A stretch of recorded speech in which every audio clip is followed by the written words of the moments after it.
반갑습니다. 말씀으로 하루를 여는 주님의 백성들을 예수님의 이름으로 축복합니다. 2024년 7월 24일 수요일 오늘 주신 말씀은 예레미야 37장 1절부터 10절까지입니다. 바빌로니아 왕 느부갓네살은 여호야김의 아들 고니야를 대신하여 요시야의 아들 시드기야를 유다 땅에 왕으로 앉혔다. 그런데 왕이나 그의 신하들이나 그 땅의 백성이나 할 것 없이 모두가 주님께서 예언자 예레미야를 보내셔서 전한 말씀에 순종하지 않았다. 그때에 시드기야 왕이 셀레미야의 아들 여후갈과 마하세야의 아들 제사장 스바냐를 예언자 예레미야에게 보내어서 자기들을 도와 그들의 주 하나님께 기도를 드려달라고 청하였다.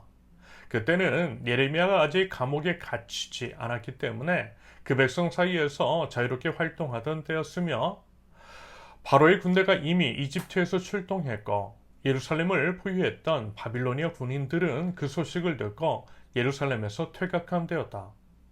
그때에 주님께서 예언자 예레미야에게 이렇게 말씀하셨다. 나 주 이스라엘의 하나님이 말한다. 너희를 보내어 나를 물어보도록 한 유다 왕에게 너희는 이렇게 전하여라. 너희를 도우려고 출동한 바로의 군대는 제 나라 이집트로 돌아갈 것이다. 그러나 바빌로니아 군대는 다시 와서 이 도성을 공격하여 점령하고 불질러 버릴 것이다. 나 주가 말한다. 너희는 바빌로니아 군대가 틀림없이 너희에게서 떠나갈 것이라고 생각함으로써 너희 자신을 속이지 말아라. 그들은 절대로 철수하지 않을 것이다. 너희를 공격하는 바빌로니아 군대 전체를 너희가 물리쳐서 오직 부상병들만 남긴다 하여도 그들은 각자의 장막에서 떨치고 일어나 나와서 이 도성을 불질러 버릴 것이다. 아멘. 인생을 살아가다 보면 수많은 일들을 마주하게 됩니다. 좋은 일만 있으면 좋겠지만 그렇지 않은 경우들도 있어요. 물론 이제 사람마다, 사회마다, 상황마다 다르긴 하지만 요즘은 이제 특히 그렇지 않은 일들, 일어나지 않았으면 하는 안타까운 일들이 조금은 자주 일어나는 것 같아 많이 안타깝습니다. 불의의 사고, 질병, 그로 인한 우리 자신이나 우리 지인들의 고통, 아픔, 슬픔, 기후위기에 대한 불안도 그러하고요. 고물가로 인한 여러 힘듦과 어려움이 있는 것들이 사실입니다. 부디 하나님께서 불쌍히 여기시고 도움을 주셔서 그와 같은 상황을 잘 견디어내고 이길 수 있기를 바랍니다. 그러면서요, 이런 게 있어요. 물론 이유를 알 수 없는 고난, 고통, 우리 이제 개인의 탓이라기보다는 속한 사회나 다른 사람들의 죄로 인해 겪는 고통, 사회의 구조 악으로 인해 경험하게 되는 어려움 같은 것들이 있습니다. 욥의 고난 같은 경우가 그런 것일 수 있겠죠. 반면에 이제 분명한 이유를 알 수 있는 것들이 있어요. 분명한 이유를 알 수 있는 것들. 그리고 이제 그것이 우리 자신에게 분명한 죄책이 있는 경우들이 있습니다. 게다가 이제 그렇다라고 이제 하나님의 사인, 그와 같은 이제 삶의 모습이나 습관 같은 것들을 이제 고칠 것에 대해서 여러 방편을 통해 말씀해 주시는 것들이 있습니다. 그러면 여러분 어떻게 해야 할까요? 당연히 회개하고 돌이키고 고치는 것이 좋겠죠. 그런데 생각보다 그렇게 하지 않도록 하는 것을 발견했습니다. 당장 급한 불만 끄려고 해요. 전혀 달라진 모습은 없고 위기만 모면하려고 합니다.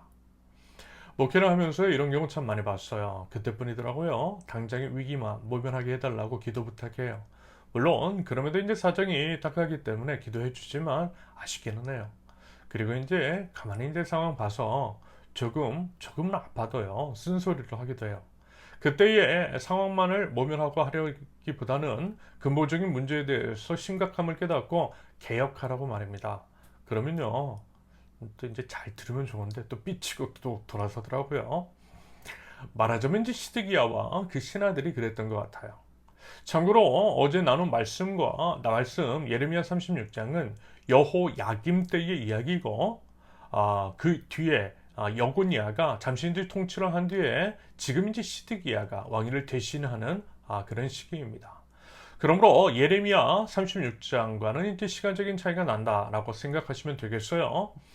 그러면서 이 점을 통해 한 가지 더 생각해 볼 수 있는 것은 하나님께서 이제 참으로 오랜 기간에 걸쳐 남유다 왕들에게 심판을 예고하시고 회개를 촉구하셨다라는 것이겠죠. 그만큼 하나님의 인내하심이 크다라고도 볼 수 있겠고요. 역시 또 그만큼 남유다 왕과 그 신하 백성들의 완악함이 끈질기다라고도 볼 수 있겠습니다. 아무튼 성경은 분명하게 기록해요. 그들의 이제 죄악에 대해서, 그들의 이제 안타까움에 대해서 말입니다.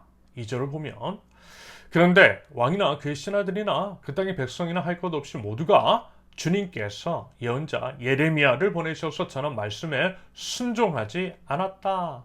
하나님의 말씀에 순종하지 않았대요. 그게 말하자면 죄라는 것이고 심판의 이유라는 것이겠죠. 여러분, 들어야 삽니다. 하나님의 말씀을 듣고 그 말씀을 순종하는 것이 우리의 살 길이고 우리의 마땅한 본분인 줄로 믿습니다. 성경을 통해 하나님께서 계속 말씀하시는 것 바로 이거잖아요. 들으라 이스라엘, 들으라 이스라엘. 여러분, 바로 그것이었잖아요. 그런데 안 들어요. 정말 안 듣습니다. 여러분, 한번 생각해 보시기 바랍니다. 물론 이제 매일 저와 이렇게 말씀 앞에 엎드는 분들이야 그렇지 않을 것이라 생각합니다. 그런데 상당히 많은 수의 교인들이 일주일에 이제 고작 주일 설교 한 번, 몇 번 듣는 것이 전부입니다. 하나님의 말씀을 듣지를 않아요. 듣지를 않으니 하나님의 뜻을, 하나님의 나라를 알 수가 없겠죠. 그래서 입술로는 교회 다닌다라고 하지만 삶 속에서는 세상 사람과 전혀 다름이 없는 언행이 드러나더라는 것입니다. 이것이 문제라는 것이고, 어쩌면 이런 사람들이 많기 때문에 교회가 일그러진 것은 아닐까, 일그러진 교회로 인해 세상도 계속해서 일그러져 가는 것은 아닐까라고 하는 생각을 해보게 됩니다.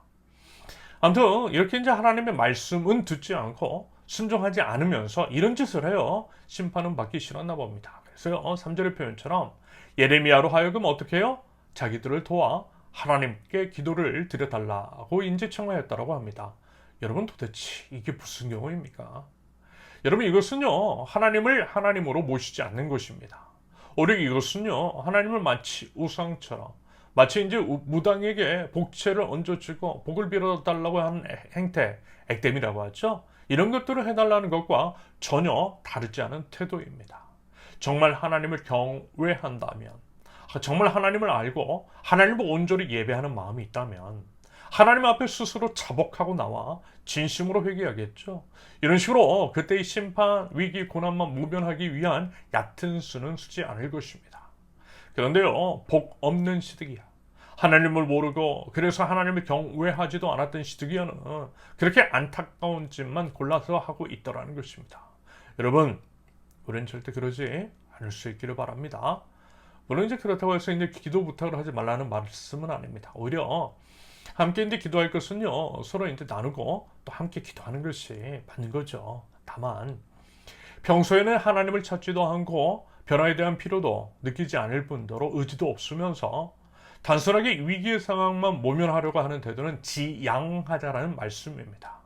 그것은 하나님을 망령되이 행하는 것이고요, 오히려 하나님의 진노를 더 크게 불러일으킬 수 있다라고 하는 점을 여러분 꼭 기억하실 수 있길 바랍니다. 여러분, 그래서 보세요.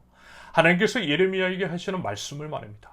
시드기야 왕이 기도 부탁을 했던 것이 무색할 만큼 그 기대를 꺾는 응답이 내렸어요.